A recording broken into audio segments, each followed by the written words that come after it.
Assalamualaikum warahmatullahi wabarakatuh. Bismillahirrahmanirrahim. Alhamdulillahi hamdan katsiran tayyiban mubarakan fih kama yuhibbu rabbuna wa yarda. Asyhadu an la ilaha illallah wahdahu la syarika lah wa la na'budu illa iyyah. Wa asyhadu anna Muhammadan 'abduhu wa rasuluhu la nabiyya ba'dah. Allahumma salli wa sallim ala nabiyyinal karim Sayyidina Muhammad ibn Abdullah wa ala alihi wa sahbihi wa tabi'ihim wa man tabi'ahum bi ihsanin ila yaumil qiyamah. Amma ba'du, qala Allah ta'ala fi kitabihil karim wa huwa asdaqul qailin. Ya ayyuhalladzina amanu taqullaha haqqa tuqatih wa la tamutunna illa wa antum muslimun. Ya ayyuhalladzina amanu taqullaha wa qulu qawlan sadida yuslih lakum a'malakum wa yaghfir lakum dhunubakum. Wa man yuti'illaha wa rasulahu faqad faza fawzan 'azima. Wa qala Rasulullah sallallahu alaihi wasallam fa inna asdaqal hadithi kitabullahi ta'ala wa khairal huda huda Muhammadin sallallahu alaihi wasallam wa syarrul umuri muhdatsatuha wa kullu muhdatsatin bid'ah wa kullu bid'atin dhalalah wa kullu dhalalatin finnar.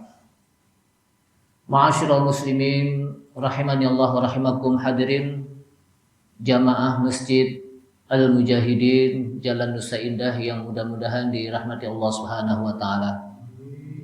Kita awali dengan memanjatkan puji syukur kita pada Allah Subhanahu wa taala yang telah memberikan taufik serta hidayahnya kepada kita sekalian, sehingga dengan taufik dan hidayahnya kita sama-sama bisa hadir di majlis yang mulia ini, Majlis Al-Quranul Karim. Semoga majlis ini menjadi majlis yang sebagaimana disebutkan oleh Rasulullah sallallahu alaihi wasallam, khairukum man ta'allamal Qur'ana wa 'allamah. Sebaik-baik kalian adalah orang yang belajar Al-Qur'an dan orang yang mengajarkan Al-Qur'an. Salawat serta salam tak lupa kita sampaikan kepada Nabi kita Nabi Muhammad sallallahu alaihi wasallam beserta para keluarganya, para sahabatnya, para pengikutnya yang senantiasa istiqamah di dalam menjalankan sunnah-sunnahnya. Hadirin rahimakumullah, kita masih berbicara tentang surat Al-Baqarah pada awal ayat. Sebelum kita membahas tentang ayat yang pertama dan ayat yang kedua, maka sebaiknya saya bacakan dulu ayatnya. Mungkin bapak-bapak cukup untuk menyimaknya saja. A'udzu billahi minasy syaithanir rajim. Bismillahirrahmanirrahim.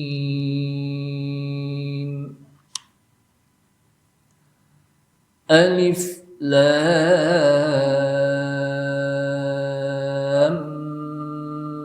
Mim. Dzalikal kitabu la raiba fihi hudan lil muttaqin alladzina yu'minuna bil ghaibi wa yuqimuna as-salata wa mimma razaqnahum yunfiqun walladzina yu'minuna bima unzila ilaika wa ma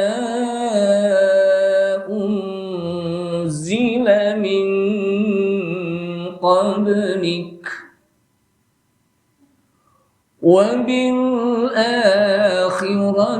هم يوقنون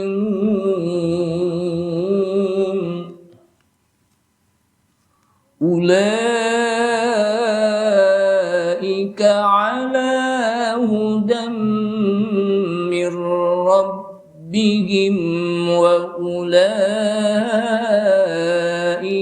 هم المفلحون.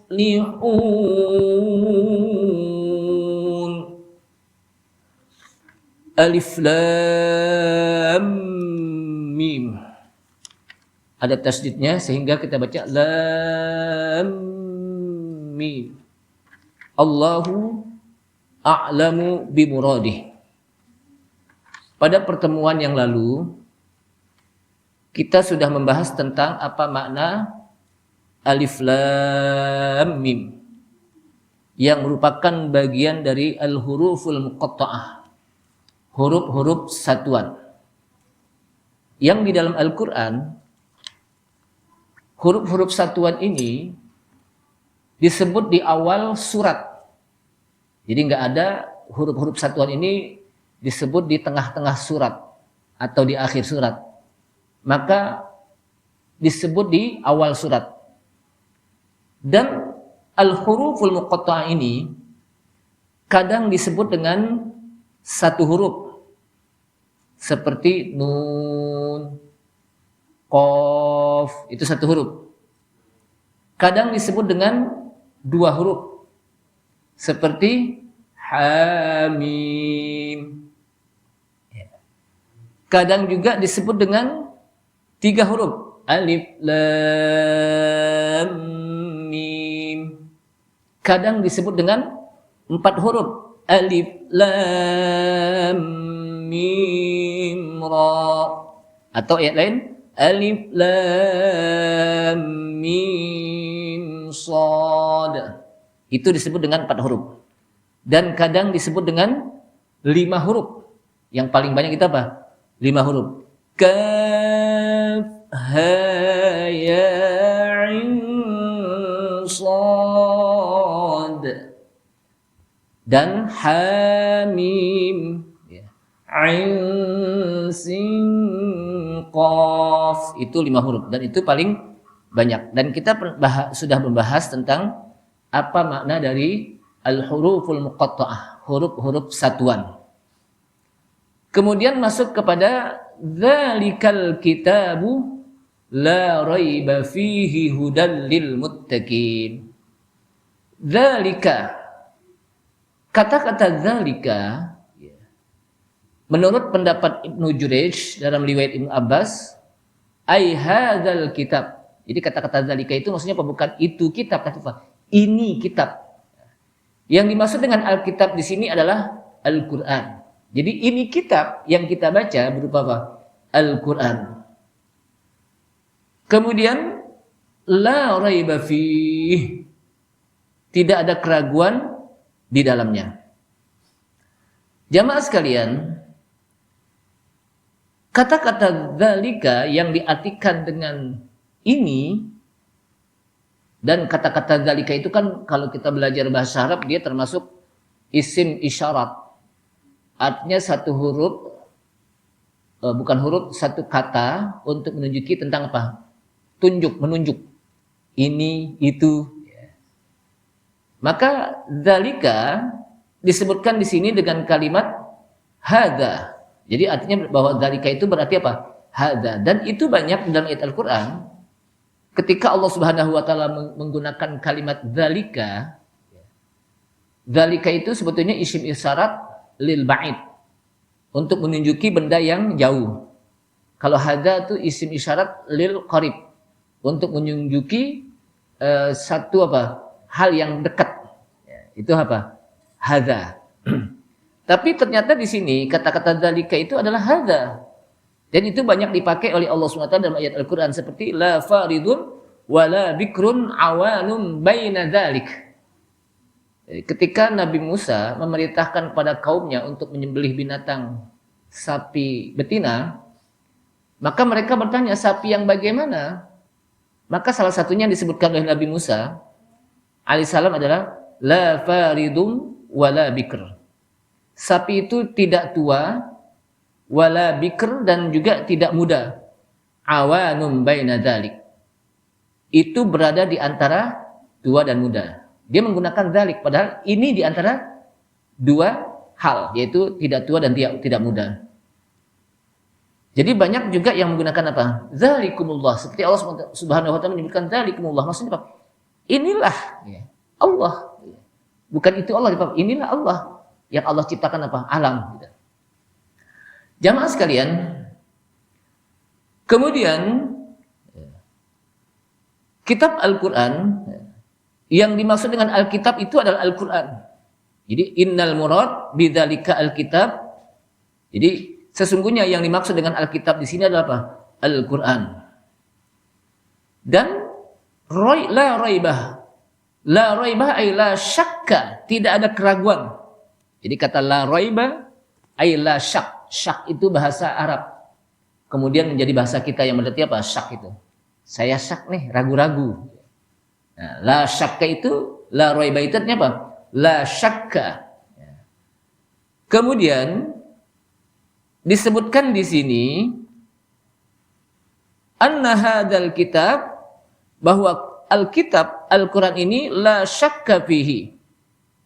Dia tidak ragu, tidak ada keraguan pada Al-Quran, annahu nazala min indillah, bahwa Al-Quran itu turun dari sisi Allah. Jadi enggak, kalau orang yang beriman, Al-Quran itu tidak menjadi sebuah keraguan bagi mereka bahwa Al-Quran itu apa? Turun dari sisi Allah Subhanahu wa taala. Sebagaimana juga di dalam ayat Al-Quran di surat Alif Lam Mim Sajadah di awal, maka Allah Subhanahu wa taala menyebutkan Alif Lam Mim tanzilul kitabi la raiba fihi min rabbil alamin. Alif Lam Mim. Allahu a'lamu bimuradihi. Tanzilul kitab, yang diturunkan Al-Quran, la raiba fih, tidak ada keraguan di dalamnya, mir rabbil alamin, itu dari Rabb, dari Allah, dari Tuhan, dari Rabb al-alamin, yang memiliki ini alam, yang menciptakan apa? Ini alam. Ai la tartabu fihi, tidak ada keraguan bagi orang-orang yang beriman bahwa Al-Quran itu apa? Min indillah, dari Allah Subhanahu wa taala. Jamaah sekalian, kemudian disebutkan oleh para ulama, la raiba. Ada yang apa? Yang berhenti la raib fihi hudal lil muttaqin. Ada juga la raiba fi hudal lil muttaqin. Maka di sini apa? Boleh dibaca. Makanya di situ kan ada titik 3 kalau saya deh. Kita lihat di dalam apa? Al-Qur'an di surah Al-Baqarah itu ada titik 3. Itu untuk memilih. Boleh saja kita baca di apa? Berhenti di la raib fihi hudal lil muttaqin, atau la raiba fi hudal lil muttaqin. Kemudian ya, fihi hudal lil muttaqin, di dalam Al-Quran itu adalah hudan, sebagai petunjuk bagi orang-orang yang bertakwa. Maka kata para ulama, wal waqfu, ya, kalau kita wakaf berhenti di la raiba fi, itu lebih utama. La raiba fi. Jadi dzalikal kitabu la raiba fi hudal lil muttaqin gitu.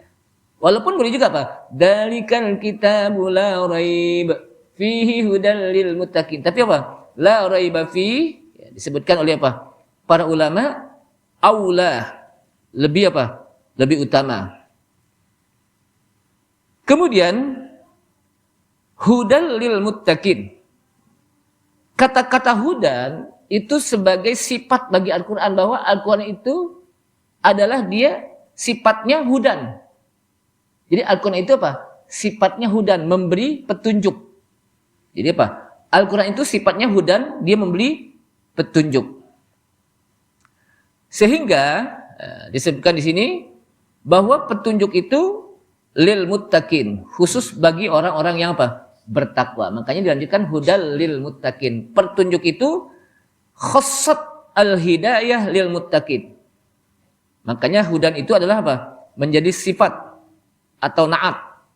Ya. Sebagaimana Allah SWT menyebutkan sifat apa Al-Quran, hudan, Qul huwa lilladzina amanu hudan wa shifa walladzina la yu'minuna fi adanihim waqrun wa huwa 'alaihim 'ama ulaika yunaduna min makanim ba'id. Katakanlah, dialah kul huwa lilladzina amanu. Katakanlah dia bagi orang-orang yang beriman itu hudan wa syifa. Dia di sini adalah Al-Qur'an. Jadi Al-Qur'an itu sifatnya pertama tadi hudan. Makanya hudan lil muttaqin. Sifat Al-Qur'an. Jadi isinya apa? Isinya Al-Qur'an hudan, petunjuk. Dia sebagai hudan bagi orang-orang yang beriman tentunya. Wa syifa, dan juga dia sebagai syifa. Apa syifa? Obat. Walladzina la yu'minuna fi adanihim waqrun. Dan orang-orang yang tidak beriman terhadap Al-Quran ini, fi adanihim waqrun, di telinga mereka tutup. Artinya mereka nggak mendengar Al-Quran. Bagi orang-orang yang apa? Beriman. Wa huwa alaihim ama. Dan Al-Quran atas mereka itu menjadi apa? Sesuatu yang tidak bisa mereka lihat. Bagi orang-orang kafir yang tidak beriman kepada Al-Quran, walaupun dia dah disodorkan Al-Quran, tapi dia apa? Dia tidak melihat, ama, buta gitu. Tapi bagi orang beriman, dia tahu, dia lihat. Ini apa? Makanya sifat Al-Quran itu apa? Pertama hudan bagi orang-orang yang beriman. Dan juga syifa, obat. Ulaika yunaduna mim makanin ba'id. Orang-orang kafir ketika dipanggil oleh Al-Quran, seakan-akan dipanggil itu dari tempat yang jauh banget gitu. Tapi bagi orang-orang mukmin itu dekat Al-Quran. Makanya dzalikal kitab itu menjadi apa? Hadzal kitab, ini. Ini kalau kita belajar tentang apa? Bahasa di dalam apa? Penjelasan dzalikal kitabu la raiba fi. Kemudian sifat Al-Quran lagi dalam ayat lain, wa nunazzilu minal qur'ani ma huwa shifaa'un wa rahmatun lil mu'minin wa la yazidudz zalimina illa khasara. Ini sifat Al-Quran. Dan kami turunkan Al-Quran, dan kami turunkan kata Allah berupa Al-Quran, ma huwa shifaa'un, tidaklah dia Al-Quran kecuali sebagai syifa, obat. Warahmah, dan rahmat. Nah, sifat Al-Quran itu rahmat, memberikan rahmat kepada orang-orang yang beriman. Lil mu'minin, bagi orang-orang yang beriman. Dan tidaklah bertambah kezaliman, dan tidaklah bertambah oleh orang-orang yang zalim kecuali kerugian. Artinya orang-orang zalim ketika mereka tidak mau menerima Al-Quran, itu akan menjadi orang-orang yang merugi. Jadi orang-orang yang zalim yang tidak mau beriman kepada Al-Quran, maka mereka akan menjadi khosara, orang-orang yang apa? Merugi. Kemudian Al-Quran juga disebutkan oleh Allah Subhanahu wa taala sifatnya, ya ayyuhan nasu qad ja'atkum maw'idhatun min rabbikum wa shifaa'un lima fis suduri wa hudan wa rahmatun lil mu'minin. Hai orang-orang apa? Hai manusia, ya ayuhan nas itu apa? Hai segenap manusia. Qad ja'atkum mau'idhah. Telah datang kepada kalian mau'idhah. Nasihat mir rabbikum, dari Tuhan kalian. Berarti Al-Qur'an itu sifatnya apa? Berisi nasihat. Jadi ini sifat-sifat Al-Qur'an ini. Sifat-sifat apa? Al-Qur'an pertama tadi apa? Hudan, sebagai pemberi petunjuk. Yang kedua syifa, obat hati.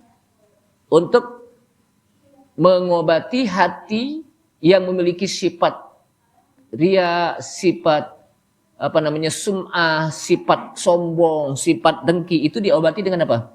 Al-Quran. Kemudian Al-Quran juga sebagai rahmat, memberikan kasih sayang, sifatnya. Kemudian dalam ayat ini Al-Quran disebutkan oleh Allah SWT, qad ja'atkum mau'idhatun mir rabbikum, telah datang kepada kalian mau'idhah. Artinya mau'idhah apa? Mau'idhah hasanah, nasihat. Jadi sifat Al-Quran itu apa? Nasihat. Isinya semuanya apa? Nasihat.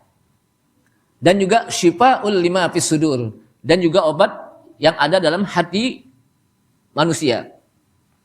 Dia juga wahudan, petunjuk, warahmah, dan juga dia rahmat lil mu'minin, bagi orang-orang yang beriman. Makanya karena Al-Quran memiliki sifat ini, hudal lil muttaqin, itu sebagai petunjuk bagi orang-orang yang bertakwa. Siapa yang bertakwa? Yang disebut takwa, maksudnya Al-Quran, Allah Subhanahu wa Ta'ala turunkan nuran lil muttaqin, sebagai cahaya untuk yang bertakwa. Siapa mereka yang bertakwa? Ibnu Abbas dalam sebuah pendapat yang disampaikan dalam tafsirnya, orang yang bertakwa itu adalah humul mu'minuna alladzina yattaquna syirka bi wa ya'maluna bi ta'ati. Jadi yang disebut orang yang bertakwa itu adalah mereka yang beriman. Mereka yang beriman, yang takut untuk berbuat syirik, menyekutukanku, kata Allah SWT. Jadi orang-orang yang muttaqin, mereka adalah orang-orang yang beriman. Jadi artinya kalau yang nggak beriman tidak disebut muttaqin. Jadi orang yang tidak beriman tidak disebut apa? Muttaqin, tidak disebut orang yang bertakwa. Kenapa? Karena orang yang bertakwa itu adalah mereka yang yattaquna syirka bi, yang takut untuk menyekutukan Allah SWT. Kemudian yang kedua, wa ya'maluna bi ta'ati, dan ketika dia beramal itu dengan dasar taat kepada Allah SWT. Jadi takut melakukan perbuatan syirik dan beramal dengan ketaatan kepada Allah Subhanahu wa Ta'ala. Itu orang-orang yang muttaqin. Kemudian disebutkan lagi sebagai riwayat yang lain, al-muttaqin alladzina yahdaruna minallahi uqubatahu. Orang-orang yang bertakwa itu adalah orang-orang yang khawatir terhadap siksa yang datang dari Allah. Jadi orang yang bertakwa itu orang-orang yang khawatir kalau siksa itu datang dari Allah SWT. Fi tarki ma ya'rifuna, ketika mereka meninggalkan apa yang Allah perintahkan berupa petunjuk. Makanya orang yang bertakwa itu takut kalau dia tinggalkan sholat, jangan-jangan kalau saya tinggalkan sholat datang adab Allah. Takut ketika apa? Dia meninggalkan kewajiban yang diperintahkan oleh Allah SWT. Kenapa? Jangan-jangan ketika saya meninggalkan kewajiban yang diperintahkan oleh Allah SWT, di situ datang apa? Adab Allah Subhanahu wa Ta'ala. Itulah sifat orang yang takwa. Kemudian yang kedua, wa yarjuna rahmatahu, dan mereka berharap terhadap rahmat Allah. Orang yang bertakwa itu harap apa? Mereka senantiasa berharap datangnya rahmat Allah Subhanahu wa Ta'ala di dalam membenarkan apa yang Allah sampaikan kepadanya. Ini sifat orang-orang yang apa? Bertakwa. Kemudian di dalam apa? Penjelasan dari riwayat Hasan Basri, seorang tabi'in, beliau menjelaskan al-muttaqin, maka ayat Allah yang menyebutkan hudal lil muttaqin, petunjuk, Al-Quran itu sebagai petunjuk bagi orang-orang yang bertakwa. Maksudnya apa? Ittaqu ma harramallahu alaihim. Takutlah kalian apa yang Allah haramkan atasnya. Artinya apa? Takut tinggalkan apa yang Allah Subhanahu wa Ta'ala haramkan. Wa addu maftaradu alaihim, dan laksanakan apa yang Allah wajibkan kepada mereka, yang Allah perintahkan kepada mereka. Itu orang-orang yang apa? Bertakwa. Kemudian juga disebutkan lagi, orang yang bertakwa itu adalah yajtanibuna kabairal ismi. Mereka yang menjauhkan diri dari perbuatan-perbuatan dosa. Dosa besar. Itu apa? Orang-orang yang bertakwa. Maka Allah Subhanahu wa Ta'ala menyebutkan sifat orang yang bertakwa dalam ayat Al-Quran langsung dijelaskan oleh Allah Subhanahu wa Ta'ala. Siapa? Hudal lil muttaqin alladzina yu'minuna bil ghaibi wa yuqimunas sholata wa mimma razaqnahum yunfikun. Ini kata takwa yang langsung Allah Subhanahu wa Ta'ala jelaskan di dalam Al-Quran. Ini yang disebut dengan apa? Tafsirul Quran bil Quran. Al-Quran dijelaskan dengan Al-Quran itu sendiri. Dulu pernah kita bahas. Ada yang namanya tafsir bil ma'sur atau bil mankul. Ada yang namanya tafsir bil ma'kul atau bil ra'i. Yang pertama tafsir bil ma'sur atau bil mankul. Yaitu Al-Quran dijelaskan dengan Al-Quran itu sendiri. Jadi Al-Quran itu langsung Allah Subhanahu wa taala yang jelaskan. Sebagaimana ayat ini. Ketika Allah Subhanahu wa taala menyebutkan apa? Dzalikal kitabu la raiba fihi hudan lil muttaqin. Kemudian dijelaskan oleh Allah Subhanahu wa taala sebagai petunjuk bagi orang yang bertakwa. Siapa orang yang bertakwa? Alladzina yu'minuna bil ghaibi wa yuqimunas shalah. Mereka yang beriman kepada yang gaib. Wa yuqimunas shalah, dan mereka yang mendirikan salat. Kemudian mereka apa? Yang mendirikan salat. Wa mimma razaqnahum yunfikun. Dan dari apa yang yang kami berikan rezeki kepada mereka, yunfikun, mereka mau menafkahkan. Kemudian selanjutnya lagi tentang ciri-ciri atau penjelasan dari siapa mereka yang bertakwa. Nah, ini yang disebut dengan apa? Tafsirul Quran bil Quran. Dan inilah tafsir yang paling tinggi kata para ulama. Kenapa? Karena langsung Allah Subhanahu wa taala yang menjelaskan. Yang kedua, tafsirul Quran bis sunnah. Tafsir Al-Quran dijelaskan dengan as-sunnah atau al-hadis. Jadi di mana Al-Quran secara global menyampaikan, kemudian diperincikan global tadi dijelaskan dengan hadis. Maka di sinilah fungsi hadis adalah dalam rangka untuk menjelaskan apa? Al-Quran. Sebagaimana kata Allah SWT, wa aqimus salata wa atuz zakah. Dirikanlah salat dan tunaikanlah zakat. Nah, di dalam Al-Quran Allah Subhanahu wa taala tidak menjelaskan bagaimana tata cara salat. Dijelaskan enggak? Dari mulai takbir sampai salam enggak dijelaskan. Maka Rasulullah SAW yang jelaskan. Apa kata Rasulullah? Sallu kama ra'aitumuni usolli. Salatlah kalian sebagaimana kalian melihat saya salat. Di mana Rasulullah SAW salat dari mulai takbir sampai apa? Salam. Atau ayat lain, aqimis sholata lidulukish syamsi ila ghasaqil laili wa qur'anal fajr. Inna qur'anal fajri kana mashhuda. Kata Allah SWT, aqimis sholah, dirikanlah sholah.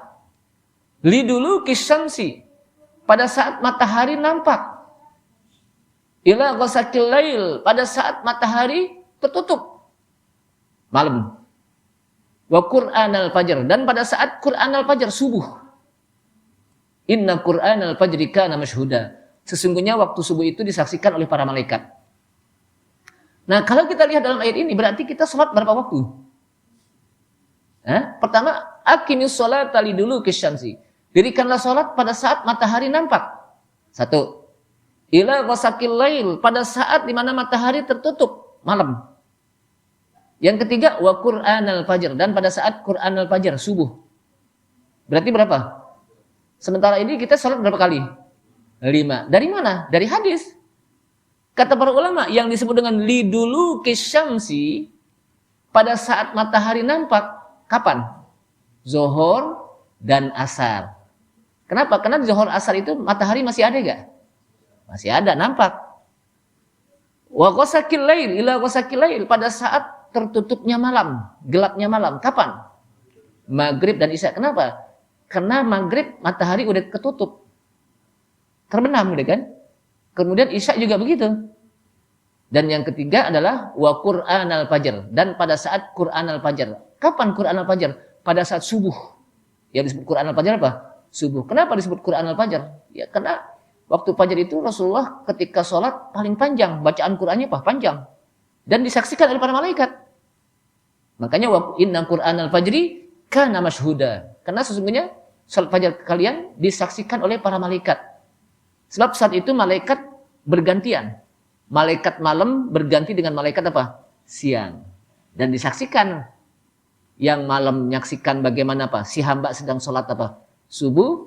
Yang siang pun datang, si hamba sedang apa? Melaksanakan apa? Salat subuh. Makanya apa? Inna Qur'anal fajri kana mashhuda.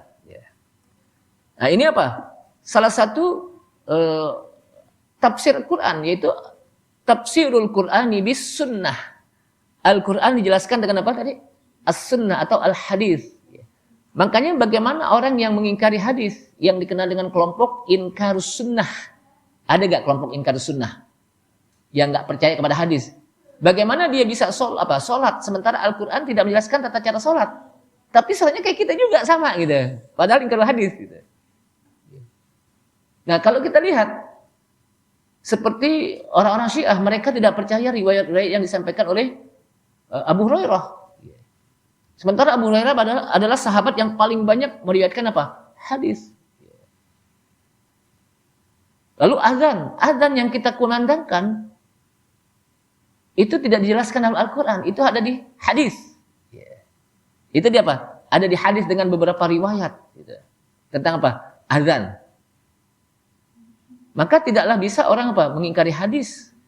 Kenapa? Karena hadis itu al-bayan wasyarah lil Quran. Jadi hadis itu adalah dalam rangka untuk menjelaskan Al-Quran.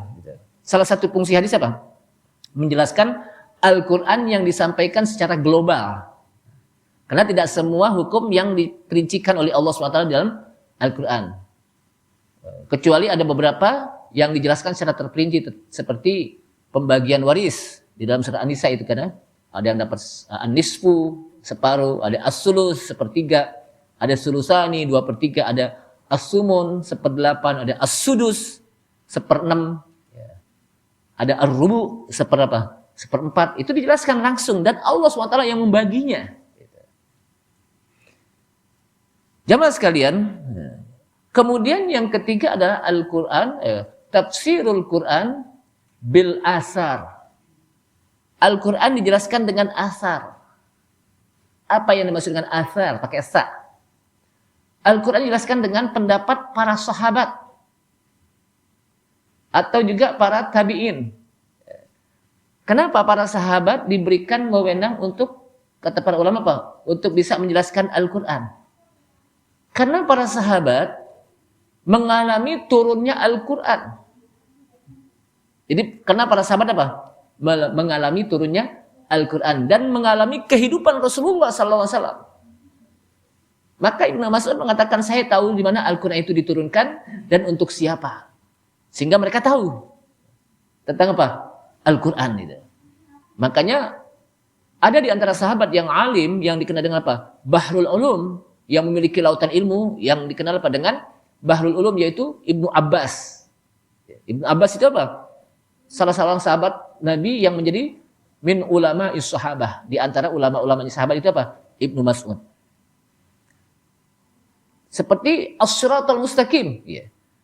Ihdinas siratal mustaqim, tunjukilah kami jalan yang lurus. Maka di antara para sahabat itu ada yang menjelaskan yang disebut dengan as-siratal mustaqim itu adalah al-Islam. Tunjukilah kami jalan yang lurus, yaitu al-Islam. As-siratal mustaqim, jalan lurus itu al-Islam. Ada yang menjelaskan al-iman. Ada yang menjelaskan Al-Quran. Dari tiga pendapat ini tidak ada yang bersisi. Kenapa? Karena ketiga pendapat ini saling mendukung. Al-Quran merupakan dasar iman dan Islam. Sehingga ketiga pendapat ini tidak ada yang bertentangan, saling mendukung bahkan. Nah itu para sahabat yang menjelaskan atau juga tabi'in. Sebagaimana Mujahid. Kenapa tabi'in bisa menjelaskan Al-Quran? Karena tabi'in, salah sahabat itu tabi'in adalah mereka orang-orang yang belajar langsung dari sahabat, yang sahabat ini mengalami turunnya Al-Quran. Seperti muridnya Ibnu Mas'ud, muridnya Ibnu Abbas itu namanya Mujahid.